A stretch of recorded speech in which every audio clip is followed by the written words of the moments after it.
Olá, hoje nós vamos estar compartilhando um pouco de informação, de conhecimento sobre a carta de Paulo à comunidade de Corinto.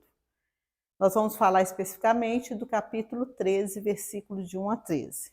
Mas vamos saber um pouquinho quem foi Saulo de Tarso, né, que depois veio a ser Paulo de Tarso. Saulo nasceu em Tarso, na Cilícia.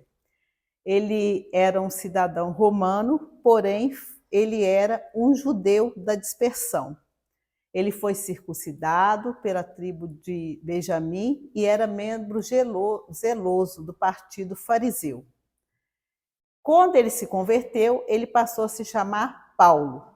Paulo escreve muitas vezes, né, sobre o amor, mas também não podemos esquecer que a sua mão já teve manchada de sangue quando ele perseguia os cristãos. Então nós temos que Paulo, de perseguidor aos cristãos, ele passa a ser o maior pregador do evangelho.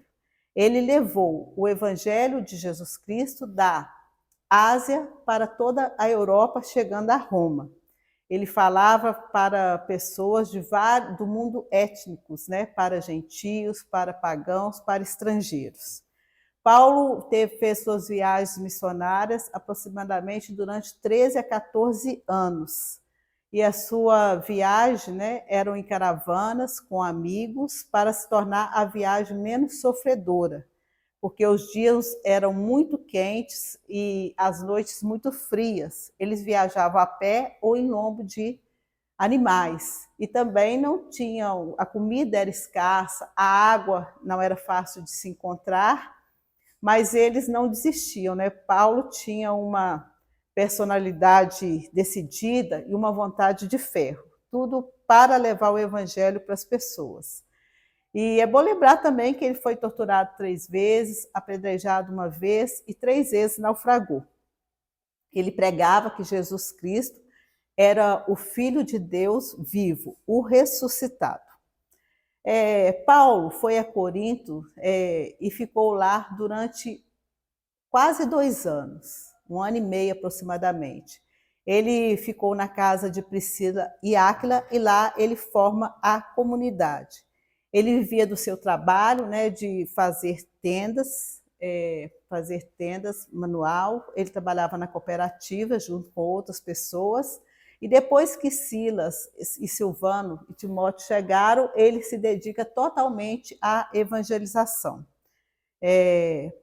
Corinto, como que era a cidade de Corinto, a qual ele foi fundar a comunidade? Corinto era uma cidade mais rica da Grécia, onde 2/3 da população era escravo, tinha 500 mil de pessoas, e ali, por ser uma cidade portuária, ela tinha 2 portos, vinham pessoas do Oriente e do Ocidente. Ali desciam pessoas do mundo inteiro.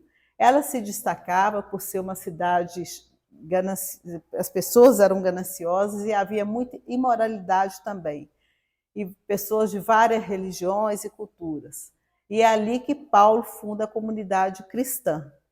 A comunidade era composta mais de pessoas pobres, simples, havia poucas pessoas da alta sociedade, sábios e pessoas ricas na sua comunidade também. Lembrando que, mas todos eram iguais, né? Isso que ele falava, porque todos eram iguais, porque Cristo pregava a unidade. Então, judeus e gregos, livres e escravos, formavam um só corpo. Bem, então, falando um pouco, eu falei aqui para vocês de Paulo, como que formava a cidade de Corinto. Então, Paulo escreve essa carta à comunidade de Corinto, reforçando aqui que ele escreve 13 epístolas, e uma delas é a primeira carta à comunidade de Corintos, aonde chama muita atenção que ele fala do amor acima de tudo. Para mim, é uma das partes mais bonitas da carta que ele escreve, está no capítulo 13, versículo de 1 a 13, é o que nós vamos falar aqui nesse momento, sobre o amor. Ele fala: ainda que eu fale a língua dos homens e dos anjos, se eu não tenho amor, sou como sino ruidoso, ou como símbolo estridente.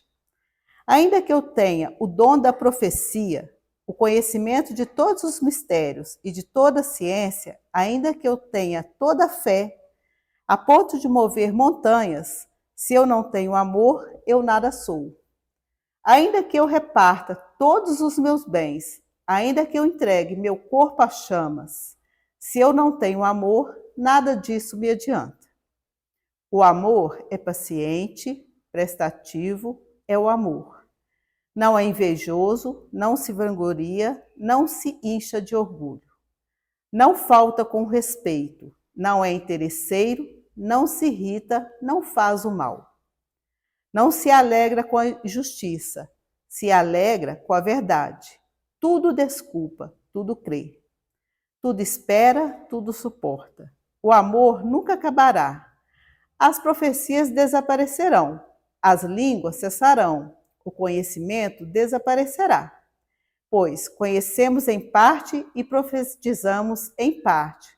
Mas, quando chegar à perfeição, o que é parcial desaparecerá. Quando eu era criança, falava como criança, pensava como criança, raciocinava como criança.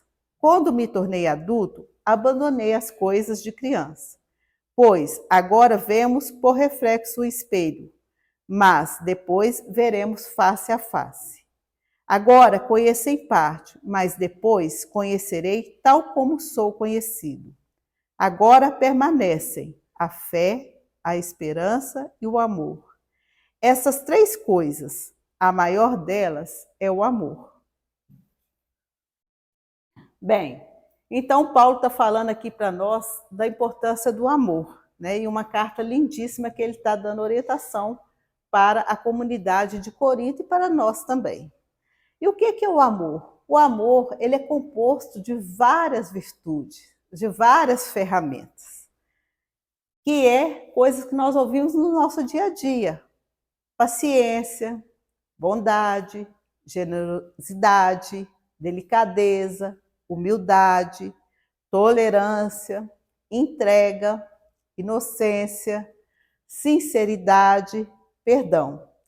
Essas são as ferramentas, né, que nós temos que utilizar para amar.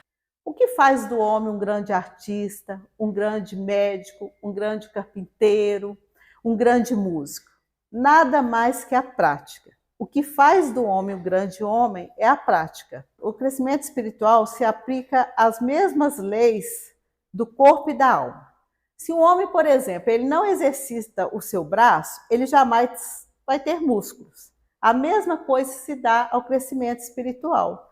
Se a gente não fortalece o nosso caráter, nós não vamos ter o crescimento espiritual. Então, a gente vê que Deus coloca a gente nesse mundo para a gente aprender a amar, né? As tentações, as dificuldades, as pessoas almas pouco desenvolvidas, ou seja, as pessoas difíceis, né? São tudo ferramentas que Deus coloca no nosso caminho para a gente aprender a ser paciente, a ser tolerante, a perdoar, a ser bom. Pois é no mundo que a gente aprende a amar. Nós amamos porque Ele nos amou primeiro. Então, a gente deve é a questão, né, da busca que eles falam. Quem busca a causa terá o efeito. Qual é a causa? A causa é porque Ele nos amou, Ele nos amou. E o efeito? Nós amamos. Jesus no olhar, deixar Ele nos amar e fazer copiar a sua atitude, né? Que é simplesmente amar. Jesus passou aqui na Terra o tempo todo só fazer o bem. Ninguém saía da sua presença sem estar mais alegre, sem estar feliz. Eu podia chegar mal lá perto dele, pelas leituras que a gente faz sobre ele, a pessoa saía hiper alegre, porque ele era pura bondade, puro acolhimento, né? Levava palavras de esperança para as pessoas. E aí, Paulo, quando ele faz essa carta à comunidade de Corinto, ele fala que tudo passa, tudo passa. Então, que a gente deve dar valor às coisas imortais. Como a nossa alma é imortal, o que deve ser o centro da nossa vida é o amor, a fé e a esperança. Aí, no seu contexto daquela época, o que era importante quando ele fez essa carta naquela época, ele cita, né, que são as profecias, como exemplo, a ciência e as línguas. Então ele fala que a profecia passará, as profecias passarão, desaparecerão. E na época, por exemplo, né, as mães adoravam quando os filhos eram profetas, né, que os filhos profetizavam. Mas depois você vê, tudo isso passa. A profecia, quantos profetas nós temos na Sagrada Escritura? Depois que elas se tornam realidade, elas desaparecem enquanto profecia. E a única coisa que fica para nós ali é o alimento da fé. As línguas cessarão, né? Também fala Paulo na carta. Por quê? Antigamente, esse texto mesmo que nós lemos aqui, que eu li para vocês, ele com certeza ele foi escrito no grego antigo.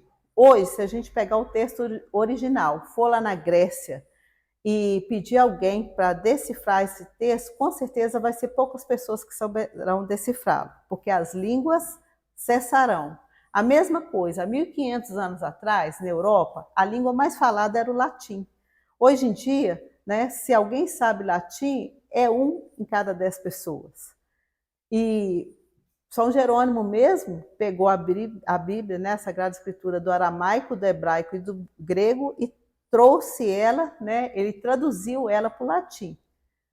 Imagina se ela, a Sagrada Escritura hoje, fosse no latim, com certeza nós não estaríamos tendo essa possibilidade de estar lendo ela. Né? Depois ela foi o quê? Traduzida para o português. Então, as línguas cessarão. Tem índios aí, né, que está desaparecendo a linguagem deles. Então, por isso que ele fala nessa época. Ele fala que a ciência passará, as conquistas científicas, rapidamente elas ficam ultrapassadas. Né? O que era uma grande descoberta na época, hoje já não significa mais nada. Antigamente, por exemplo, chegavam na escola aqueles vendedores para vender a Barça, eram livros, né? Sim, que todo mundo queria comprar, eram caros. Hoje em dia, se chegarem vendendo a Barça para você, ela já está ultrapassada. Ninguém vai comprar, pode vender, eu acredito, por preço baixíssimo, R$100, ninguém quer comprar mais. Por quê? Tudo vai ficando ultrapassado, inclusive a ciência. Hoje, eu acho que se São Paulo escrevesse essa carta, ele falaria do quê? Da tecnologia também, né? Olha a velocidade como as coisas vão mudando. Hoje, de 6 em 6 meses, aí, é lançado um iPhone novo. Quer dizer, se eu tiver com o iPhone lá 10, por exemplo, 12, eles vão falar que está ultrapassado, porque hoje já está lá no iPhone 16. Então, a tecnologia, a inteligência artificial. Então, tudo está muito rápido, as informações estão muito rápidas. A notícia que eu leio hoje de manhã, de repente, daqui a 2 dias, já ficou ultrapassado. Né? Você pode até jogar o jornal fora e descartar aquela notícia, porque já tem milhões de outras informações. Então, tudo passará. Enfim, o que São Paulo está querendo dizer que os prazeres da carne, a beleza física, né? E olha que ele não citou fortuna, dinheiro, fama. Ele limitou a falar simplesmente das coisas que eram importantes para os homens da sua época. Mas que ele está nos mostrando que tudo isso passa, que a gente deve dar cada coisa apenas o seu devido valor. E que a alma é imortal. Então, também que a gente se prenda ao que é essencial: a fé, a esperança e o amor, porque o resto tudo passa. Que eu não devo colocar, ele quer dizer isso, como centro da minha vida, por exemplo, Deus dinheiro, ou Deus fama, ou Deus beleza, né? A minha beleza, porque isso vai passar. Que eu devo colocar como centro, não que as outras coisas não sejam importantes, mas que eu devo colocar como centro da minha vida aquilo que é imortal.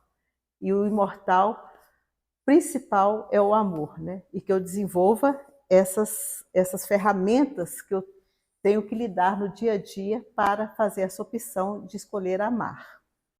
Portanto, a gente deve sempre buscar o amor e praticar ele agora, não deixar para depois.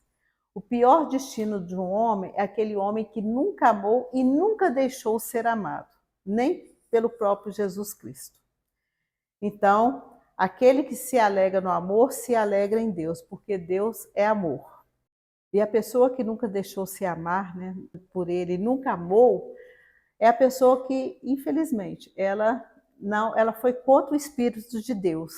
É a prova que ela nunca conheceu o tanto que Deus nos ama e que ele deu o seu filho para morrer na cruz por nós e o tanto que esse filho veio para nos inspirar. Então, é a prova que não realmente não conhecer, a pessoa nunca conheceu Jesus.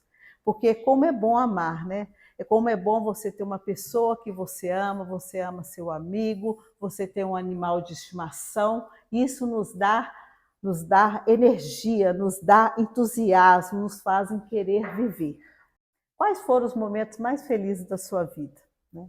Os momentos mais felizes, com certeza, foi aquele que você fez o bem para alguém. Nem que seja uma coisinha pequena, uma coisa simples, insignificante, mas eu tenho certeza que naquele momento você sentiu o céu na terra. Você sentiu o que é felicidade, porque São Francisco fala, é mais importante dar do que receber, só há alegria em dar.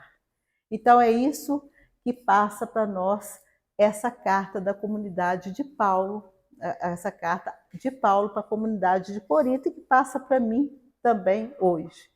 Porque quando nós estivermos na frente de Jesus, né, quando terminar nossa vida terrena aqui, com certeza a pergunta vai ser: como amei?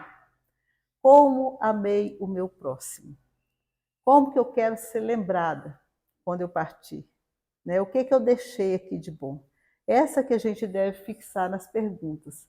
E para finalizar, eu vou deixar, né, aqui a mensagem novamente. E se você, com certeza, uma vez por semana, pegar essa carta, capítulo 13, versículo de 1 a 13, primeira carta à comunidade de Coríntios, e ler ela, com certeza, com frequência, pelo menos por uns 4 meses, com certeza a sua vida vai mudar. É uma questão de escolha e cada vez você vai estar amando mais, sendo mais paciente, sendo mais tolerante. Principalmente essa parte, né? Vamos ficar com ela. O amor é paciente, prestativo é o amor. Não é invejoso, não se vangloria, não se incha de orgulho. Não fala com respeito, não é interesseiro. Não se irrita, não deseja o mal. É essa a mensagem que fica para nós hoje, né? A carta, essa carta maravilhosa. Fiquem com Deus, até o nosso próximo encontro.